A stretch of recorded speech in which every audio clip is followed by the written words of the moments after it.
Baahubali movie కూడా అన్ని సార్లు పోస్ట్‌పోన్ అవ్వలేదు. కానీ 'హరిహర వీరమల్లు' మాత్రం కంటిన్యూ పోస్ట్‌పోన్ అవుతూనే వచ్చింది.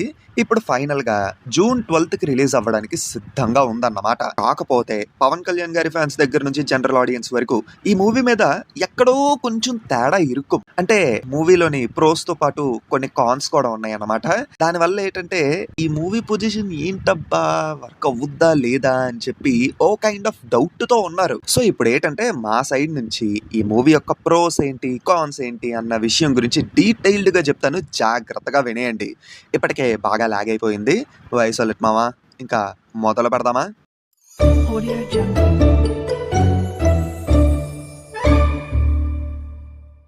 వీడియో మొదలుపెట్టే ముందు ఒక స్మాల్ రిక్వెస్ట్ ఏంటంటే వీడియో ఎండ్ వరకు చూసిన తర్వాత కొంచెం నచ్చితే లైక్ చేసి, షేర్ చేసి మా ఛానల్‌ని సబ్స్క్రైబ్ చేసుకుంటారనుకుంటున్నాం. అలాగే మీ ఒపీనియన్ కూడా కామెంట్స్‌లో చెప్తే చాలా మంచిదన్నమాట. ముందుగా మనం కాన్స్ గురించి మాట్లాడుకుందాం. Number 1 directors. ఫస్ట్‌గా మూవీ బాగా రావాలి అంటే, అందులోని ఇలాంటి హిస్టారికల్ మూవీ కరెక్ట్‌గా రావాలి అంటే డైరెక్టర్‌కి మంచి విజన్ ఉండాలి. యెస్, మూవీని డైరెక్ట్ చేసినటువంటి క్రిష్ జాగర్లమూడి గారికి మంచి విజనే ఉంది. కానీ ఈ మూవీ కంటిన్యూ డిలే అవుతూ ఉండడం వల్ల ఎందుకో కానీ మూవీ నుంచి క్రిష్ గారు అయితే తప్పుకోవడం జరిగింది.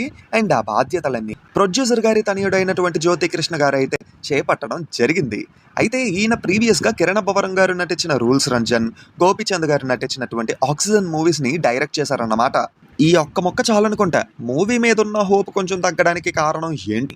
ఇలాంటి కైండ్ ఆఫ్ హిస్టారికల్ మూవీస్‌ని హ్యాండిల్ చెయ్యాలంటే ఒక కైండ్ ఆఫ్ విజన్‌తో పాటు కొంచెం ఎక్స్‌పీరియన్స్ కూడా ఉండాలి. మరి జ్యోతి కృష్ణ గారికి ఎంతవరకు ఆ కైండ్ ఆఫ్ విజన్ ఉందో అనేది మనకి కరెక్ట్‌గా తెలీదు. కాకపోతే జ్యోతి కృష్ణ గారు ప్రీవియస్‌గా తీసిన మూవీస్ బాగా డిసప్పాయింట్ చేయడం వల్ల ఆడియన్స్‌కి డౌట్ అనేది గట్టిగా క్రియేట్ అయ్యింది.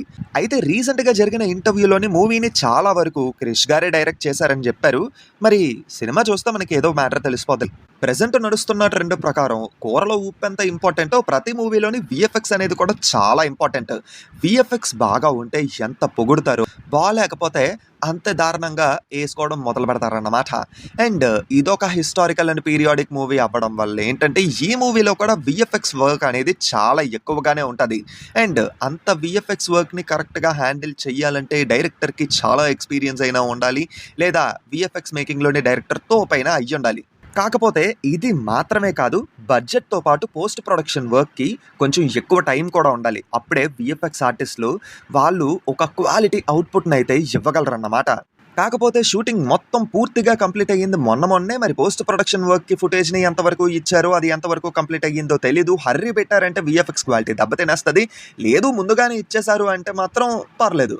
కాకపోతే ఏంటంటే మూవీ యొక్క టీజర్ వచ్చినప్పుడు విఎఫ్ఎక్స్ క్వాలిటీ మీదే కొంచెం బ్యాక్‌లాష్ వచ్చిందన్నమాట. మరీ ఆర్టిఫిషియల్‌గా ఉందిరా బాబోయ్ అని మాట్లాడుకోవడం మొదలుపెట్టారు. సో ఇప్పుడేంటంటే ట్రైలర్ వచ్చిన తర్వాత చూడాలి. వీళ్ళు టీజర్‌లో వచ్చినటువంటి బ్యాక్‌లాష్‌ని అర్థం చేసుకొని వర్క్ చేశారా లేదా? లేదా ఆ ప్రొడక్ట్‌ని అలాగే వదిలేశారా అన్న విషయం గురించి మూవీ చూసిన తర్వాత ఇంకా డీటెయిల్డ్‌గా క్లారిటీ వచ్చేద్దనుకోండి, అది వేరే విషయం. కానీ ప్రెజెంట్ ఉన్న ట్రెండ్ ప్రకారం పైగా ఈ కైండ్ ఆఫ్ జానరాస్‌కి ఏంటంటే విఎఫ్ఎక్స్ వర్క్ అనేది చాలా ముఖ్యం. మరి ఎంతవరకు వీళ్ళు బాగా చేశారో అనేది మూవీ చూస్తేనే మనకు అర్థమవుద్ది. పొర్రపాటున ఏ మాత్రం తేడా కొట్టినా తెలిసిందే కదా యేసుకుంటారు జనాలు.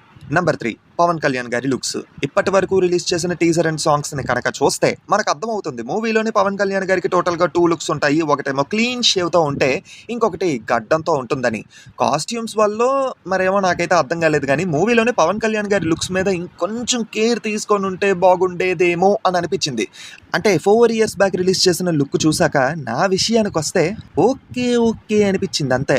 అవునరా, నీకు పవన్ కళ్యాణ్ గారు పడదు కదా, నీకు అల్లు అర్జున్ గారు, రామ్ చరణ్ గారు, ఎన్టీఆర్ గారు, హృతిక్ రోషన్ గారు లుక్స్ అయితే మాత్రం బాగా నచ్చేస్తాయి. చెత్తబడ్డ ఎక్కువ ఫ్యాన్ వర్స్ ఇక్కడ క్రియేట్ చేయకే ఒపీనియన్ చెప్పాను అంతే.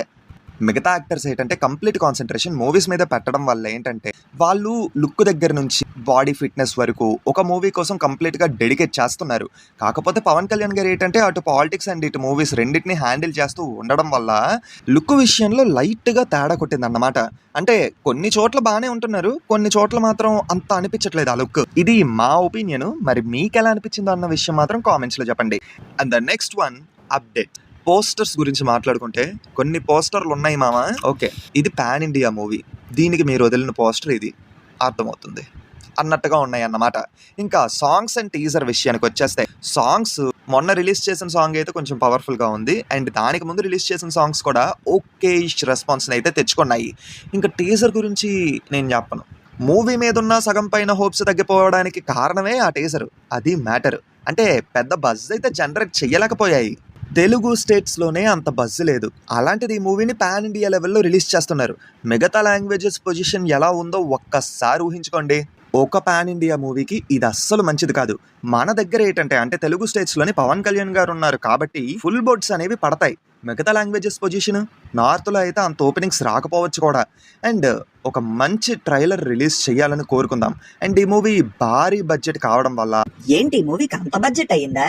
అరే నువ్వు మధ్యలోకి రాకు, వచ్చావనుకో చింత. ఇప్పుడు ఏంటంటే ఈ మూవీకి 5 years పైనే టైం పట్టింది. అండ్ మూవీకి వర్క్ చేసిన ప్రతి ఒక్క యాక్టర్కి ఎక్స్ట్రా రెమ్యూనరేషన్స్ ఇచ్చే ఉంటారు. అండ్ మూవీకి మనీ ఫైనాన్స్ చేసినటువంటి వాళ్ళ దగ్గర నుంచి కూడా కొంచెం ప్రెషర్ పెరిగే ఉంటుంది. ఎందుకంటే టైం పెరిగే కొద్దీ ఇంట్రెస్ట్ పెరుగుతుంది, అలాగే మూవీ పైన బడ్జెట్ కూడా పెరుగుద్ది కదా. సో అదన్నమాట మూవీలో ఉన్నటువంటి కాన్స్ ఇవి. ఇప్పుడు ప్రోస్ విషయానికి వచ్చేస్తే నెంబర్ 1 లో ఎక్స్పెక్టేషన్స్. ఏంట్రా ఇది లో ఎక్స్పెక్టేషన్స్ కూడా ఒక పాజిటివా అంటే ఒక రకంగా పాజిటివే. ఎందుకంటే హై ఎక్స్పెక్టేషన్స్ ఉన్నాయి అనుకోండి, మూవీ ప్రొడక్ట్ కానీ ఆ హై ఎక్స్పెక్టేషన్స్కి తగ్గట్టుగా లేదనుకోండి, తెలిసిందే కదా, తుల్లిపోద్ది.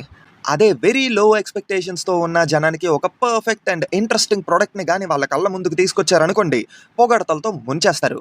సో ఇక్కడ నుంచి మూవీ టీం చేతుల్లోనే ఉంది ఒక బెస్ట్ ప్రోడక్ట్ని జనం ముందుకు తీసుకొని రావడానికి. నెంబర్ 2 పవన్ కళ్యాణ్ గారు. మనం ఎప్పటి వరకు ఈ మూవీలో ఉన్న ఎన్ని నెగిటివ్స్ గురించి మాట్లాడుకున్నా అవన్నిటిని పవన్ కళ్యాణ్ గారు అయితే ఓవర్ షాడో చేసేస్తారు. ఇంకొక విషయం ఏంటంటే పవన్ కళ్యాణ్ గారు డిప్యూటీ సీఎం అయిన తర్వాత రిలీజ్ అవుతున్నటువంటి ఫస్ట్ మూవీ ఇది. అండ్ ఇంకో విషయం ఏంటో తెలుసా, ఈ మూవీలో పవన్ కళ్యాణ్ గారు ఒక ఫైట్ని కూడా కంపోజ్ చేశారట. సో మూవీకి స్ట్రాంగ్ ఓపెనింగ్స్ రావడానికి పవన్ కళ్యాణ్ గారి స్టార్డమ్ చాలా గట్టిగానే హెల్ప్ చేస్తుంది. కానీ ఆ తర్వాత అంటారా, అంటే మూవీ ఇంకా గట్టిగా బాక్స్ ఆఫీస్ దగ్గర పర్ఫామ్ చేయాలంటే మూవీకి పాజిటివ్ టాక్ అనేది చాలా ముఖ్యం అన్నమాట.